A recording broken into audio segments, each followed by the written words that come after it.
Our next talk is going to be super cool. I'm looking forward to this, and we've got another live demo. We're going to learn about how to mess with your smart TV system, and I'm guessing probably make it do things that it wasn't intended to originally. Is that right? That's right. That's excellent, excellent. Well, hopefully it does everything that it was intended for today, right? Yeah. All right. Okay. Good. All right. You ready to go? All right. Well, let's give a big party track welcome to Felix, and let's get this thing started. Have a good time. Thank you. Okay. Is it on? Are the slides on? Give me 1 second. We still got to get the video setup up because I want to show you live how to exploit the system and so on. So I've brought a box, but we need to switch the video projector in between. So we are still working on this.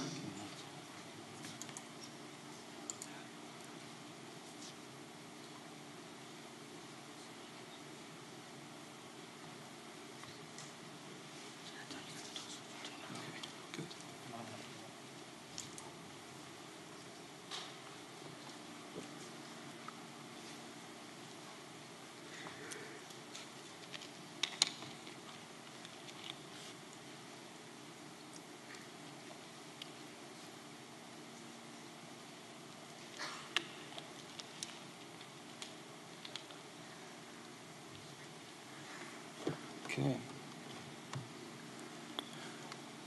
Is it up? Here we go. Okay.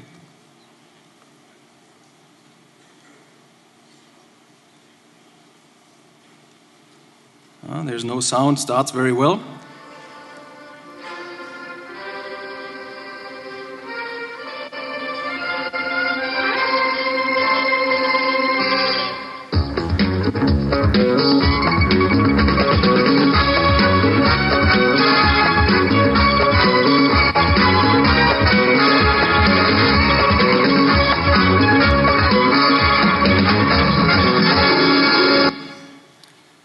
This is how my story begins.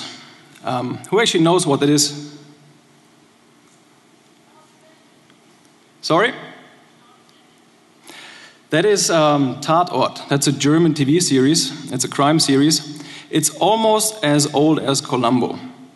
The only difference is they are still producing shows and it's still running. So in some German families, it's a tradition that after the weekend is over, on Sunday evening, 8:15, you sit down, you switch on the first TV channel that was ever there, and that's still there, and you watch the show, new episode. And since it's a tradition, it's also something that my wife and I like to do.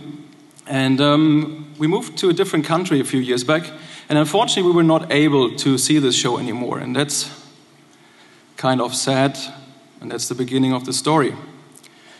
So who am I? My name is Felix, and my passion is to take things apart and to put other things together that help to take things apart. Besides that, I like to be out in the snow or in the water. And to explain you a bit more what I mean by taking things apart, I like to hunt bugs and malware and collect them. I also like to research botnet takeovers and countermeasures, and I'm heavily involved in the Honeynet project. During my day job, I work around mobile threat research at a very nice company called Blue Coat. But this research I'm presenting is not only my own work. You know, every research has some supporters, and in this case, it's a group of people from a company called NSense, and they help me with this. So the background of the story is that we had this box, a Western Digital TV Live Hub. I actually have one on stage here. And it's a very fine piece of hardware. It basically makes your dumb TV smart. And if you have a smart TV, you get even more services and more possibilities to do stuff. You see here it's HDMI output. There are also 2 USB ports. It supports Wi-Fi then, and you can attach a keyboard and stuff like this. But what's more interesting is, because at the moment it looks more like an Apple TV or something like this, it also has a 1 terabyte hard drive in there. And that's kind of neat, because then you can upload all your movies, it's all in one device, you don't need an extra storage, like a NAS or something. So that's very convenient. The processor in there is quite slow, it's a MIPS processor, but that's also not responsible for playing the video. Actually, the codecs are all in hardware on the system, and they make sure that you can play the videos fast enough. back to the story. So this box already has all kinds of services on there which are quite nice, like YouTube and Spotify and stuff like this. And after we didn't have this TV show, Tatort, for some time, my wife actually said, you're always breaking stuff the whole time. Why don't you for once do something useful with this and put my favorite show on this box? And when your wife asks you something like this, you better make sure you please her. Actually, I hope my wife is not here because she would probably comment, well, what do you know about how to please me? Well, that's a different story, okay? All right, so let's start. Before we start, we are also going to release the modifications that we have done to the firmware. So we need a disclaimer. This is for educational or research purposes only. If you do what we have done here and you brick your box, it's not our fault and we will not help you or cannot help you. Also, if you lose any type of DRM keys and so on the box, it's not our fault. Okay, so much for the disclaimer. First attempt was we did an offline analysis of the disk that's in there. Basically taking it out, plugging it into the computer, see what's on there.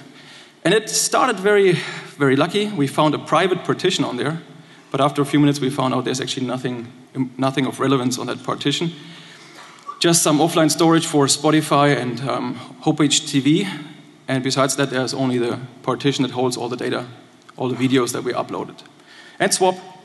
So that was nothing. Unfortunately, bad attempt. Getting some pressure already from my wife for wasting time. Second step, this box has an update mechanism. It automatically reaches out to Western Digital to check if there's a new firmware, and if there is, it asks you, do you want to install it, and it does all of that automatically. You can even download the firmware manually if you go to their support page and see what's in the update. So once we download all of this, we saw that there is a zip file, and in the zip file we have 5 different other files, and 2 that look like very interesting. One is a bin file and one is called BI2. They are 150 megabytes roughly, and we want to see if we find something that we can recognize in there. And fortunately we did. There's a squash FS file system in there, but it's at offset 32. So I still need some people drinking with me tonight, so you get a beer if you can answer what the first 32 byte might be. If you guess right. Any ideas what the first 32 byte before the actual file system image are? Signature. Very good. Who said it first? All right, come back later to me, I'll buy you a beer. Perfect, yeah. And it turns out it's an MD5 signature of the whole image. And so we started researching this a little more closely, how the images look like, and actually what you see is you have 2 different images that compose the whole operating system on the device. It's a Linux system. Image 1 is the root file system, basically from everything from root downwards. It has an end signature including the size, and at the very beginning, like the gentleman just mentioned, there's the MD5 of the whole image. This MD5 is then also appended to the second image, which is usually mounted at /opt. And this again has another signature in the very front to make sure they all fit together and nothing is broken. And those 2 together basically make up the image. Now let's look into the content. That's a bit small, I understand that, so I'll explain it. On the left side you see the main image, the root image, and that has the usual init process, which initializes the whole device. It has a config file with static config, and it has another file with MD5s. You will see there will be lots of MD5s in this presentation. It seems like Western Digital likes MD5. On the right side, there's the opt folder, and there was one interesting folder called web server, which actually looked quite interesting.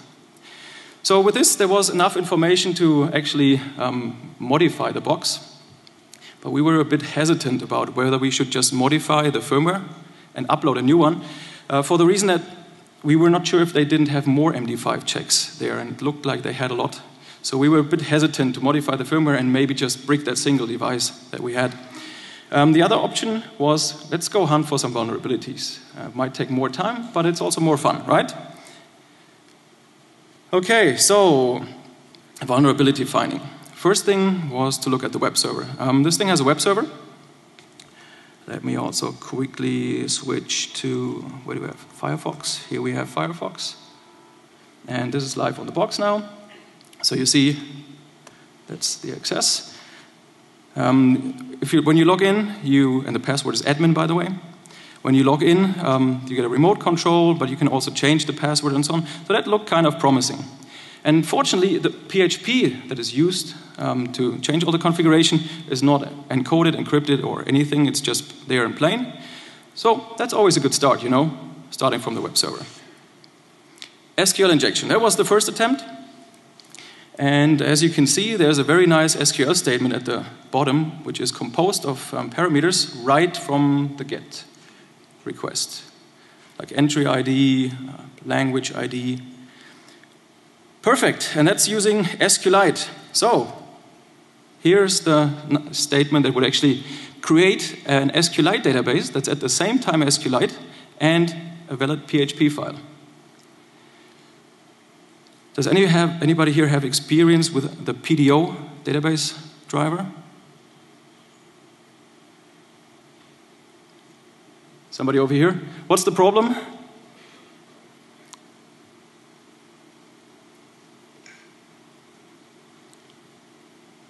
Don't see it. PDO only allows one statement at a time. And we wanted to inject 5 statements here. So, unfortunately, it didn't work. And even if it had worked, we found out later that this part of the file system is actually read-only. So, no chance at all. Bummer. Okay, being on the web server track, next thing to try was remote file inclusion. And what we found out is there's a remote file inclusion or a file inclusion possibility based on the language, which is stored in the cookie. So let me switch back to the web server. And you can see there you have to enter a password. And down here you can select the language. Okay, I have a cookie editor up here. And if we refresh it, you can see there's a language ID of 3 in here. So we were wondering, okay, can we just modify this, adding a few dots, adding a few slashes? Do you want to save? Did I press the right button? The screen's a bit far away. Yeah, I did. So as you can see, now we get an error message saying, oh, it didn't find the file home.php. And then we thought, okay, why not just upload a file called home.php to the folder that we can access via SMB. And then modify the cookie to point to that, and actually you can calculate the path just by looking at the firmware.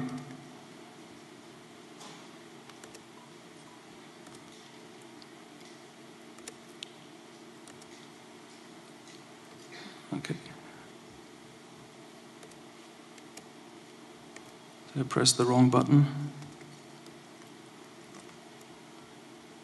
Sorry, the cookie editor is really small and it's hard to see the screen actually from here.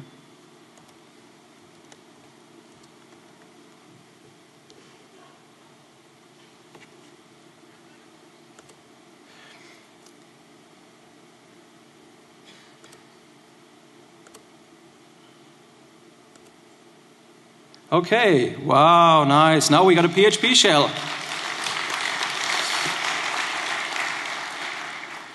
So those of you who have worked with PHP shells know that they are a pain in the ass, right?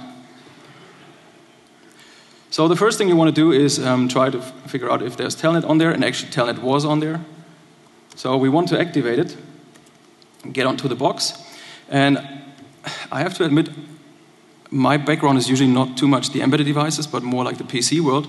And usually when you own the web server, the next thing you do is think about privilege escalation, right? So same thing here. Let's go and telnet into the box. And in order to know like from which account to escape or to get the privileges, first you figure out which account you are, and whoop! Hey, we're root already. Oh, this was significantly easier than I expected.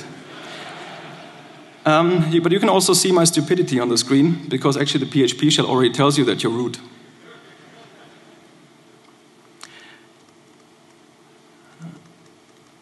Okay, nice.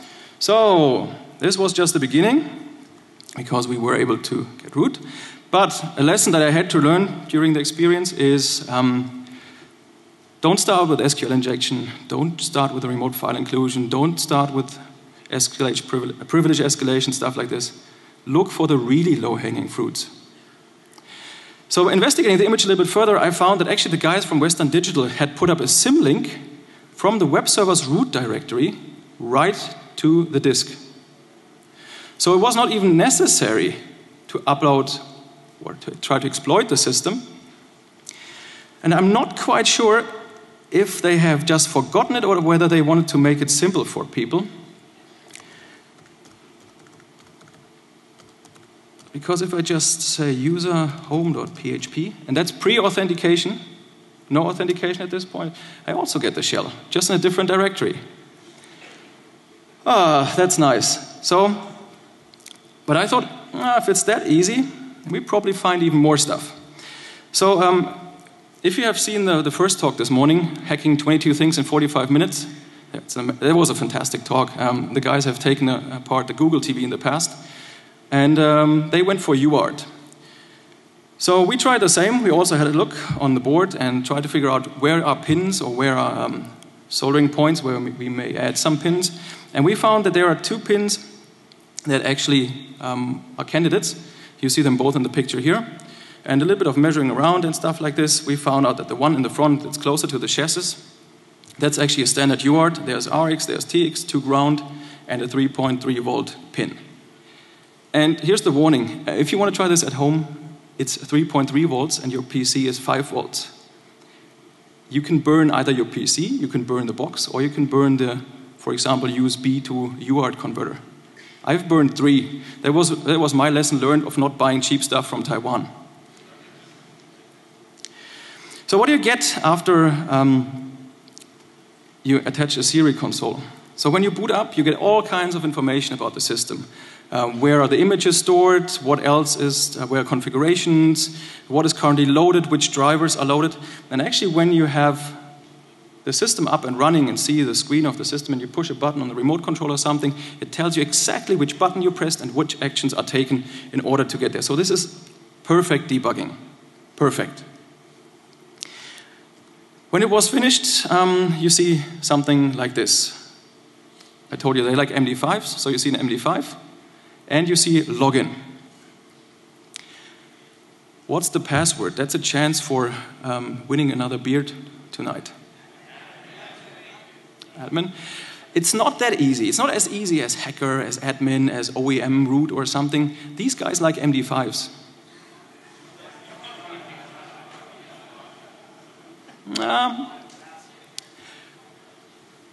Let's have a look.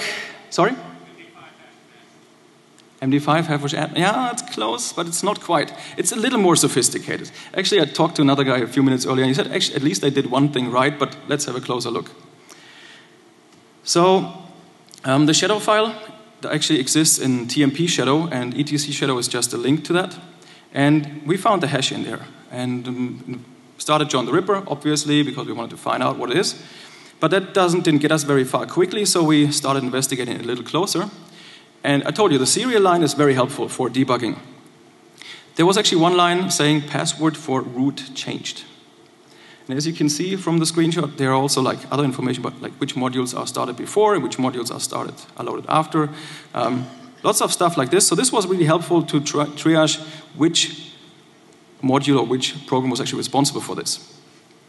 There's a tool called gbus read serial num, and that's located in a folder that is not inside the original firmware image. It's actually an encrypted addition to the file system using AES encryption, which is later on mounted to user local S-bin. And here you find some security by obscurity because it's located in /home/file. And that's containing a lot of interesting information. I've also put the information in here how you can actually extract the AES key, but I'm not going to go into the details. That's more for reference. So here's how it looks visually.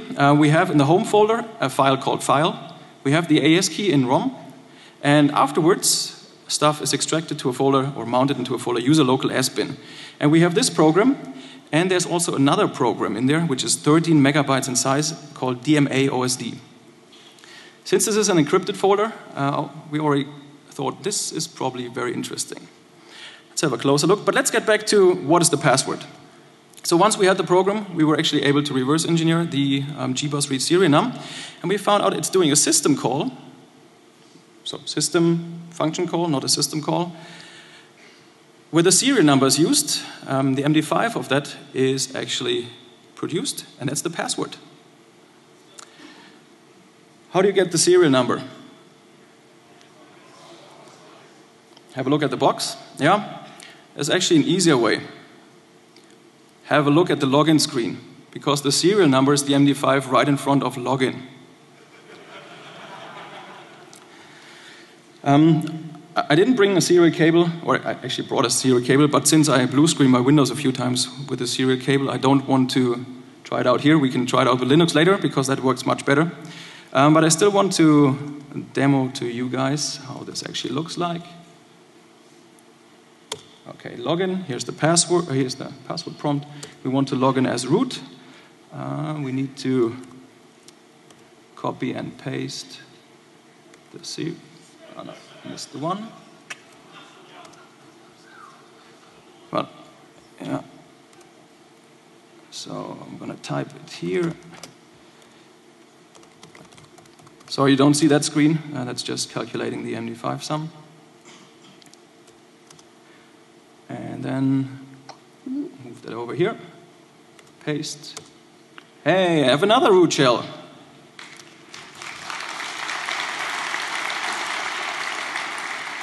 And this was the password, by the way. Okay, you probably know this yourself. At this point in time, you say, yes! Right? Because you're root. Always feels good to be root. Especially on systems that you haven't been root on before. So that's the point in time when my wife came back in. Sounds good. Are you done yet? And I said, halfway.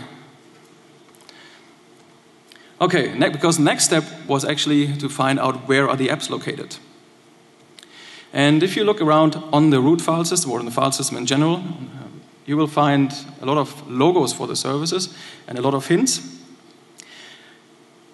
And you find some DRM files, but there are also some apps for which you only find the logos and nothing else. One of them is redbull.tv, AOL, build.de, and some others.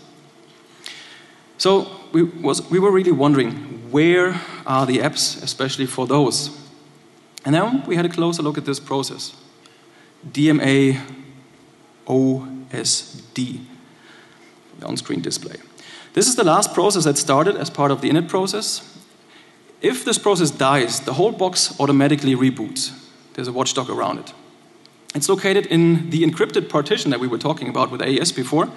And this single process uses up 150 megabytes of the 200 available on the box.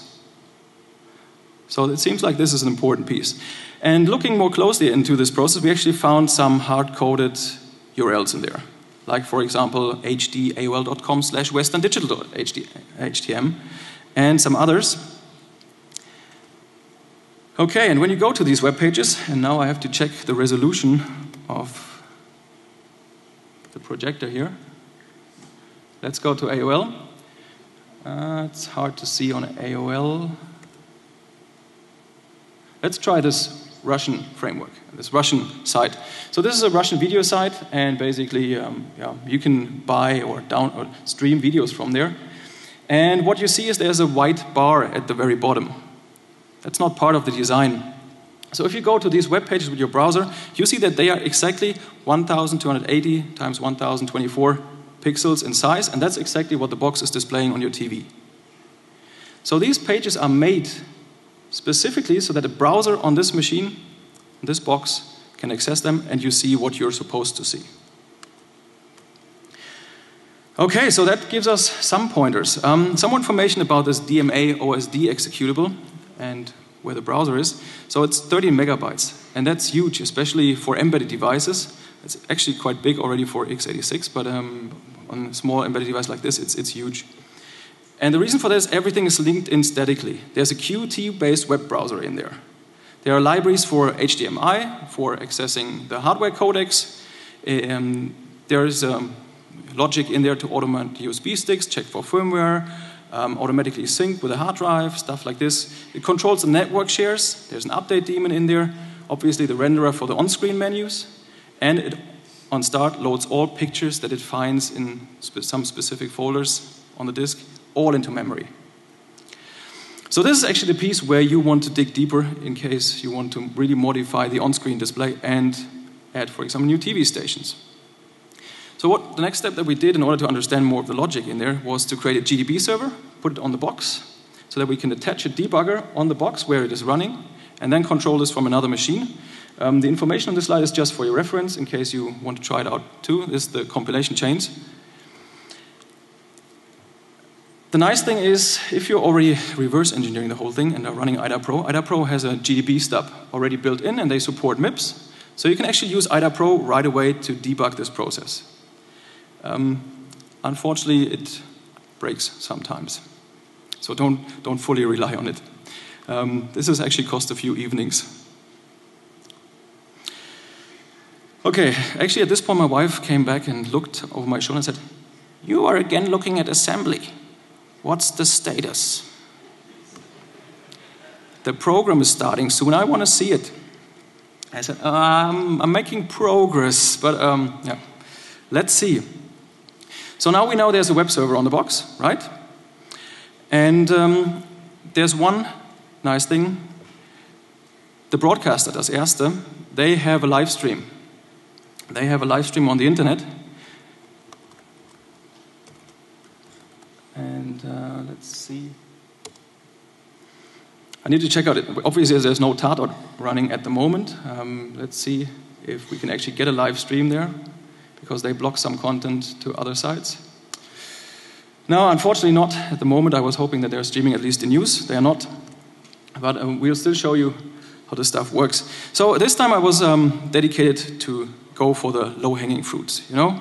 In this case, the low-hanging fruits are actually go into the process, search around, where are the URLs, the hard-coded URLs, and maybe just patch one or two to actually add the favorite TV station that we want to have. Okay, switching back to the box.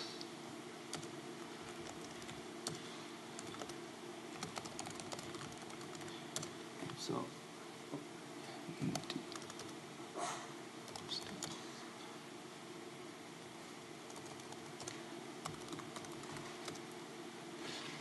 so 1206 is the process ID that we want to patch. 1206. And we want to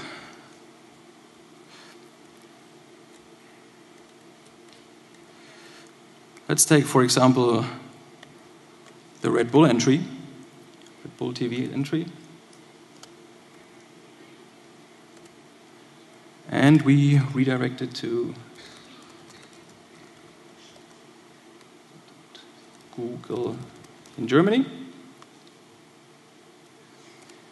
Okay, so what this little tool does is it attaches via ptrace and then searches the whole memory for the sequence that we've given there.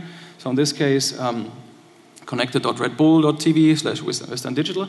And once it finds this pattern, it just overwrites it with whatever we've given afterwards.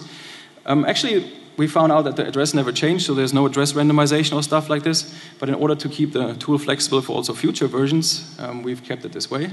And here we go. Here we have found it. And now I do the dangerous switch.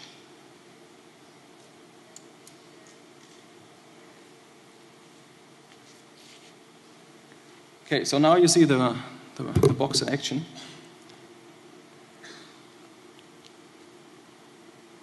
And you see all kinds of services that are on the box. And you also see Red Bull TV.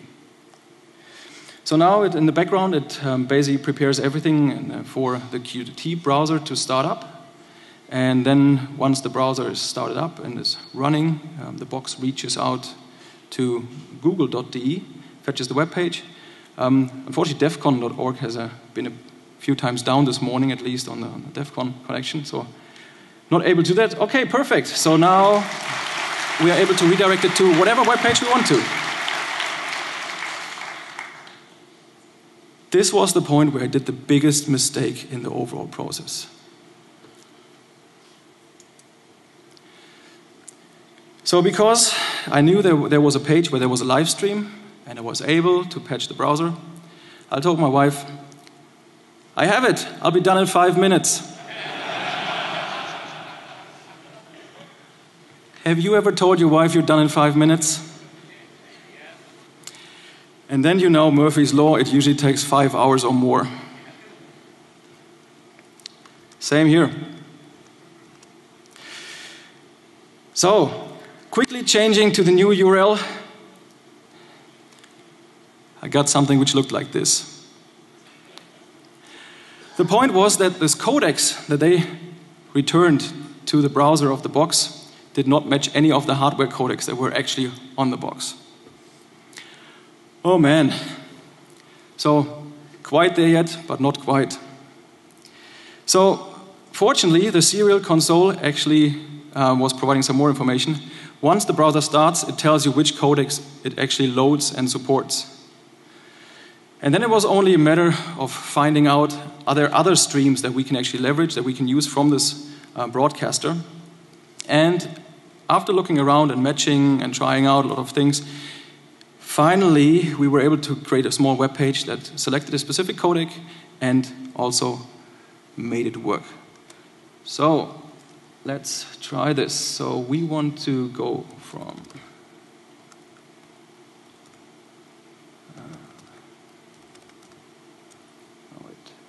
so now we have patched it to HTTP www.google.de, and we want to take it. Just a second, I have to go back to another slide where I have the original URL. I don't want to mistype anything. The problem is if I mess up with the box at this point in time, it takes at least 3 minutes to reboot, so I try to avoid this as much as possible. Okay.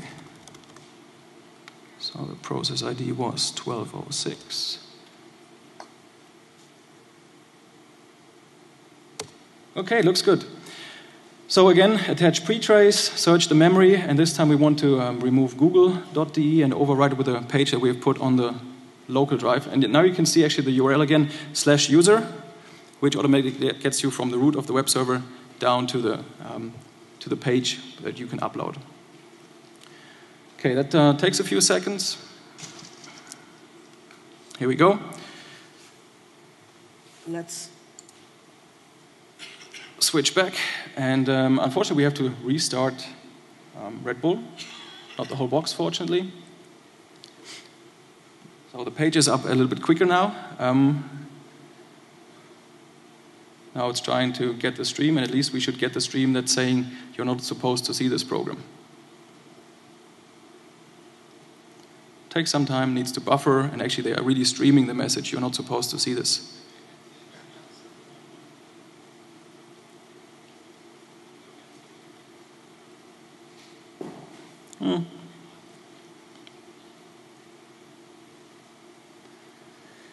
Maybe today. Oh, actually, wow. So now we are progressed already a bit further.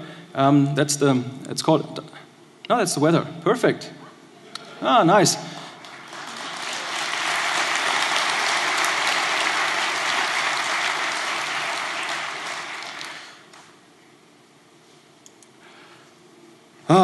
You know,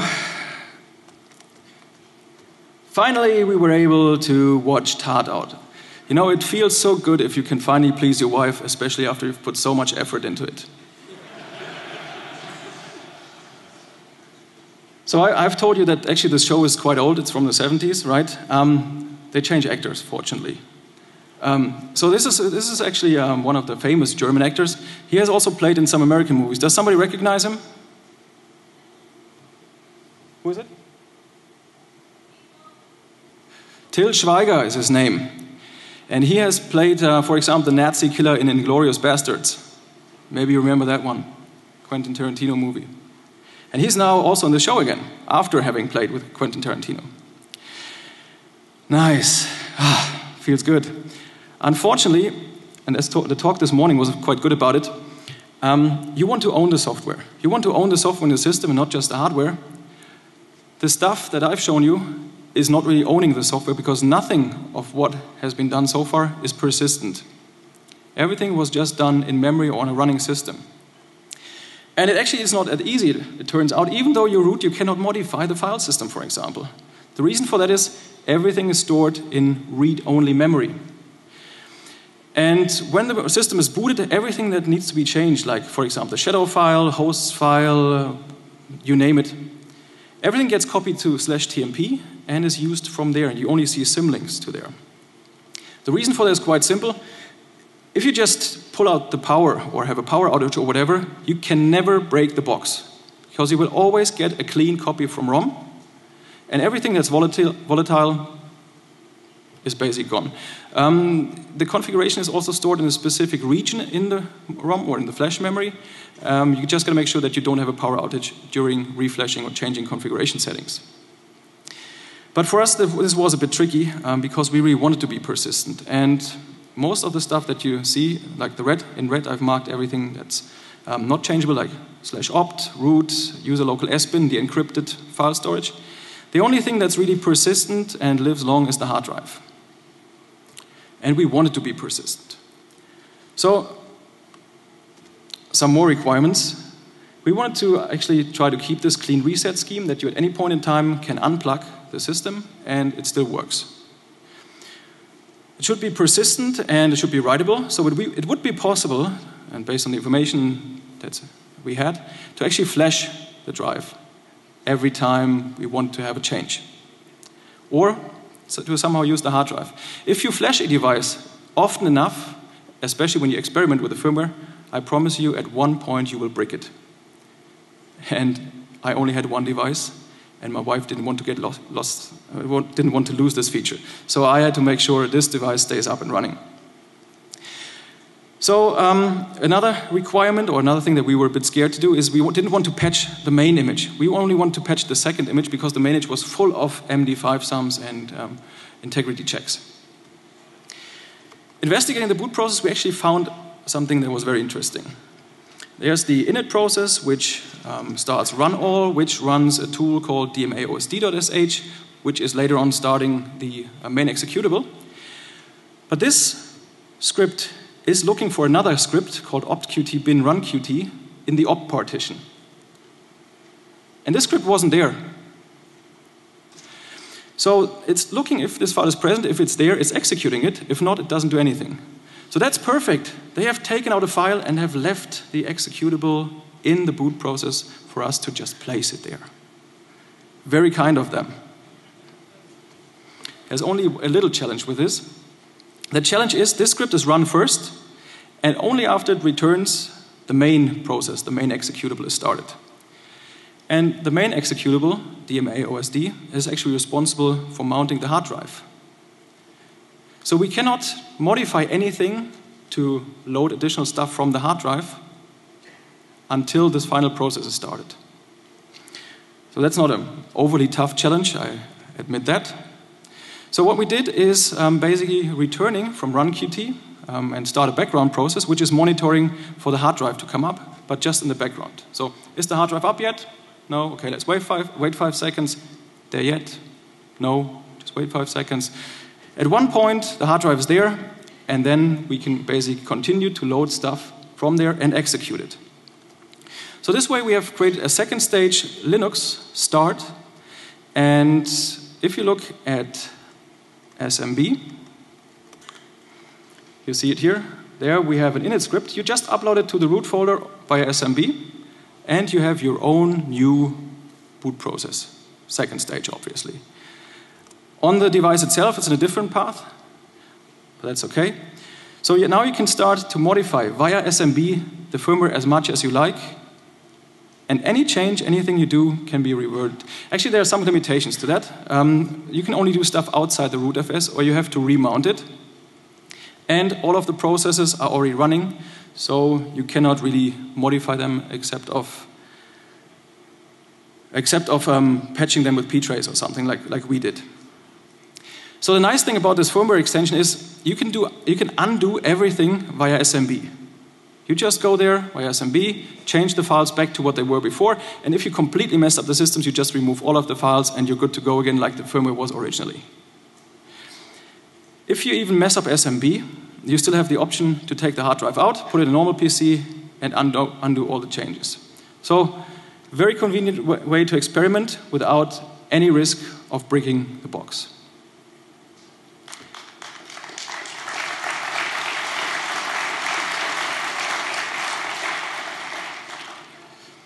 So this was the techie part, and usually there's no good party without lawyers. So do we have some lawyers in the room? No good party without lawyers. Come on, there must be some lawyer in the room. Or at least usually there's somebody who's saying, hey, you were talking about Linux, what about GPL violations? And actually, yeah, Western Digital has been thinking about GPL violations. And they are making their firmware available as a GPL variant. Okay, now you might say, why the heck did you spend all that time on changing the original firmware if you just download the original GPL firmware and upload that? There's actually a reason for that. Because if you go to the web page, there's a warning. Let me read the last sentence to you. Once you install third-party or user-modified firmware, even if the product is rolled back to the original firmware from Western Digital, access to certain features will be disabled. What does that mean? That means they delete all DRM keys if they find out you're uploading the GPL firmware. So, no more Spotify. There have been some complaints in forums where people have not been able to access Netflix, for example, anymore. So, unfortunately, this doesn't give you the full feature set. With the firmware that we are going to release, we have not seen the loss of any DRM keys, but still we don't want to give any guarantee for that, obviously. But since we just slightly patched the original firmware, we actually don't expect it to blow up. Disclosure, next political topic. I looked up on Shodan. There were a little more than 500 boxes which were openly accessible on the internet. 500. There are a lot more, obviously, in houses and closed networks. I heard some estimations there between 10,000 and 100,000 boxes out there. So, but still 500 that are openly there, not password protected. You can upload stuff via SMB in most cases. And people might now say, Felix, there are two remote ways how to get into the system with this. You should talk to the vendor. And I tell you, I've tried to. I've tried so hard. I've filed an official support case. I've contacted their press, because they are usually the ones who are most interested in saying, hey, I want to present about this at a con. They say, oh, okay, let's fix it first. I've talked to their product marketing. I've tried to reach out to Western Digital people on security mailing lists. Unfortunately, the answer was always, thanks for contacting Western Digital. We will forward your request to, and it feels like death null. Even pinging them and asking, hey, what's the status? Quiet. Do we have anybody from Western Digital here tonight? If you know anybody at Western Digital, I really am interested in getting some of the stuff fixed because it's just too open. So if you know somebody, let me know and we can make some progress. Staying in the political field, I know that some of you like conspiracy theories. I have one too. So if you think about this, you know, they have some serious bugs. Some of them really look intentionally, like symlinks on a root web server pointing right to a world writable folder. On the other hand, you have some stakeholders like providers of DRM-based services, like Netflix, Spotify, and so on, and they don't want to put their services on devices which are known to be open. So, why don't you just leave some backdoors in there that are easy to find, that satisfy the community, and at the same time satisfy the needs of the other stakeholders? Okay, that's just my conspiracy theory and another topic for some beers tonight. What's the outlook? Let me first explain my situation now. 2 months after we were finally able to watch Tatort every Sunday evening, thanks to the help of modifying this device, we moved houses and got a new cable TV provider. Guess what? In their standard portfolio was that broadcaster, das Erste. So I was able to please my wife for 2 months. Now it's another entity that's doing that every Sunday evening.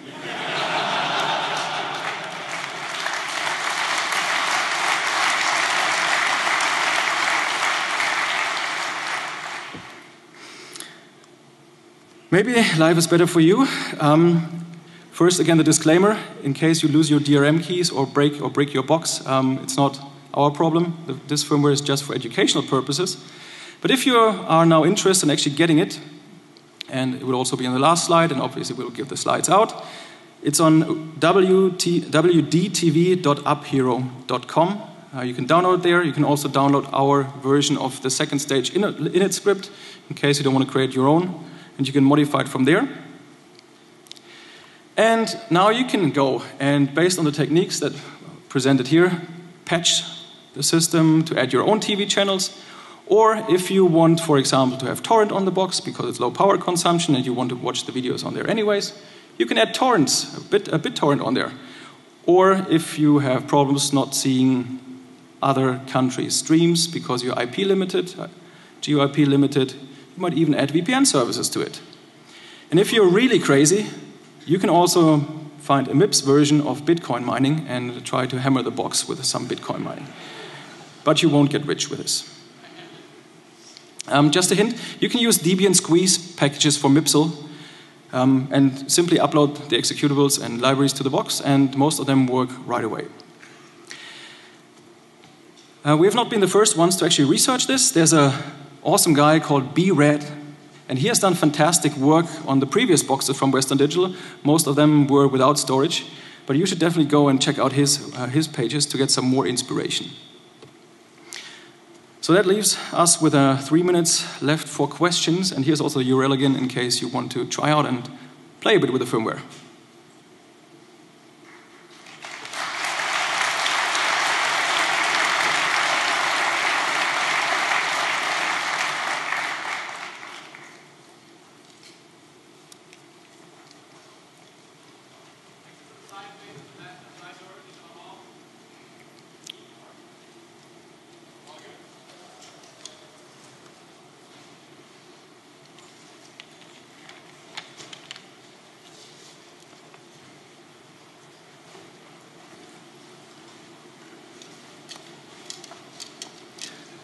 Where was the alcohol? Let's give him a hand one more time. Great talk. Now, one thing, I don't know if you guys have been noticing, but a lot of our speakers that have earned their merits have been getting these patches. How many people here think that Felix's wife should get a patch too? Nice.